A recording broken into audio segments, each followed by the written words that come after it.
عالمی سامراج کے ایجنٹ غداران دین و ملت اپنے عالمی آقاؤں سے وفاداری کا عہد نبھا رہے تھے۔ ایک طرف اپنے مفادات کے دفاع میں قومی سلامتی کے اداروں کے خلاف عالمی آقاؤں کی آشیرواد سے کہیں کہیں خفیہ تو کہیں اعلانیہ جنگ کا آغاز کر دیا تھا۔ ریاست پاکستان کو اندر کے غداروں سے شدید خطرات لاحق ہو چکے تھے۔ انہی خطرناک عزائم کو ناکام بنانے کے لیے ڈاکٹر طاہر القادری نے سیاست نہیں ریاست بچاؤ مہم کا آغاز کیا، جس کے نتیجہ میں غداران ملت نے آپ کو راستے سے ہٹانے کی منصوبہ بندی کی۔ سانحہ ماڈل ٹاؤن بپا کیا، پھر آپ کی وطن واپسی پر 23 جون بپا کیا۔ اب آپ نے باقاعدہ طور پر سانحہ ماڈل ٹاؤن کے ذمہ داران کو کیفر کردار تک پہنچانے کے لیے عملی جدوجہد کے آغاز کا فیصلہ کیا۔ یاد رہے، قومی ادارے خاندان شریفیہ کے شب و روز سے آگاہ و واقف تھے، مگر باوجود اس کے وہ عالمی گماشتوں کے مقامی ایجنٹوں پر ہاتھ ڈالنے سے قاصر تھے۔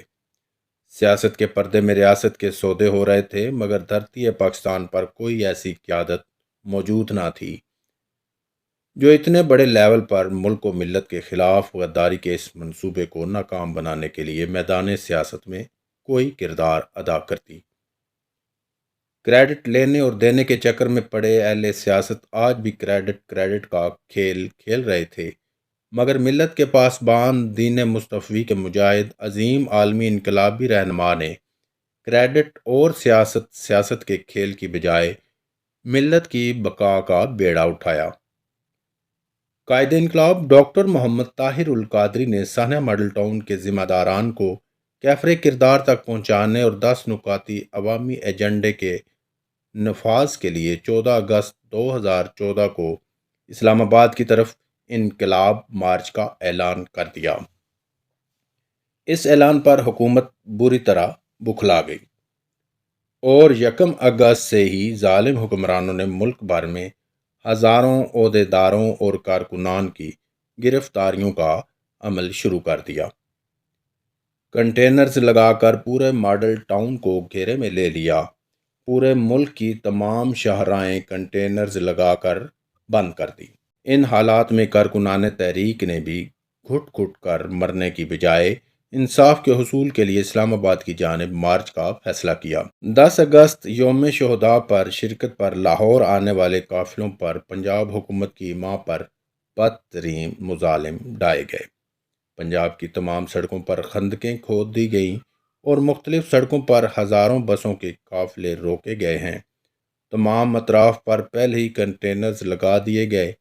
بوڑھوں، ماؤں، بہنوں کے گھروں میں گھس گھس کر ان کی حرمت کو پامال کیا گیا۔ جن سیکیورٹی اداروں کو اپنی سیکیورٹی کے لیے ہائر کیا ہوا تھا، ان کے مالکان کے گھروں پر چھاپے مار کر دباؤ ڈالا جا رہا تھا۔ مرکزی سیکریٹریٹ کی سیکیورٹی ایجنسی پر دباؤ ڈال کر اور سیکیورٹی ہٹا کر ماڈل ٹاؤن میں بہت بڑا کریک ڈاؤن کر کے قتل عام کرنا چاہا تاکہ پورے ملک میں آگ لگ جائے۔ یہ جھوٹے، کرپٹ اور غدار حکمران پوری سلطنت کا دھڑن تختہ کرنا چاہتے تھے۔ لاٹھی چارج، شیلنگ اور کارکنوں پر براہ راست فائرنگ کی گئی، جس سے 5 کارکنان شہید ہو گئے اور 1000 سے زائد کارکنان زخمی حالت میں روڈ پر پڑے رہے، جن کا پنجاب حکومت نے علاج تک روک دیا۔ یہ قافلے پنجاب بھر کی تمام تحصیلوں سے آ رہے تھے۔ بیرا، گوجرانوالا، کاموکی، بھکر، فیصل آباد، اکاڑا، قائد آباد، خوشاب، میاں والی، پنڈ دادن خان، جہلم، جنوبی پنجاب اور دیگر صوبوں سے لاہور آنے والے تمام قافلوں پر شہباز شریف نے براہ راست گولیاں چلانے کا حکم دیا۔ نہتے اور پرامن کارکنوں پر پہلے لاٹھی چارج، شیلنگ اور پھر براہ راست گولیاں برسائی گئیں، جبکہ پاکستان عوامی تحریک کے کارکن پرامن اور نہتے تھے، جن کے پاس کسی قسم کا کوئی اسلحہ نہیں تھا۔ پاکستان کی تاریخ کا یہ بدترین ظلم تھا جو اپنی آخری حدوں کو گزر رہا تھا۔ حکمرانوں نے پورے پنجاب کو غزوہ بنا دیا، ہزاروں کارکنان کو زخمی کر دیا گیا اور انہیں ہسپتال جانے نہیں دیا گیا۔ بیرا انٹرچینج پر کارکنوں پر سیدھی گولیاں چلائی گئیں۔ پنجاب حکومت نے بے شرمی کی انتہا کر دی۔ اور ان کی کوشش تھی کہ زیادہ سے زیادہ لاشیں گرائی جائیں اور پورے ملک میں انتشار اور خوف و ہراس پیدا کر دیا جائے تاکہ عوام انقلاب مارچ کے لیے اپنے حقوق کے لیے نہ نکلیں۔ تاریخ نے اتنے ظلم و جبر کا کوئی واقعہ نہیں دیکھا۔ قوم اس ظلم کے خلاف اٹھ کھڑی ہوئی۔ اس وقت حکمرانوں نے آئین کے آرٹیکل 9، 15، 16 کی دھجیاں بکھیر دی اور آئین میں دیے گئے بنیادی حقوق کو معطل کر دیا، جس کی وجہ سے حکمرانوں پر آرٹیکل 6 کے تحت سنگین بغاوت کا مقدمہ بنتا تھا۔ لیکن قومی اداروں نے اس عظیم ظلم پر کیوں خاموشی اختیار کی؟ اور یہ خاموشی اب تک جاری ہے۔ ظلم اب بھی بند نہیں ہوا۔ اب انصاف کی فراہمی میں روڑے اٹکائے جا رہے ہیں۔ یوم شہداء اور انقلاب مارچ شجاعت و استقامت کا یہ دوسرا باب 9 شہدائے انقلاب اور سینکڑوں زخمیوں کی بے مثال داستانوں سے بھرا ہوا ہے۔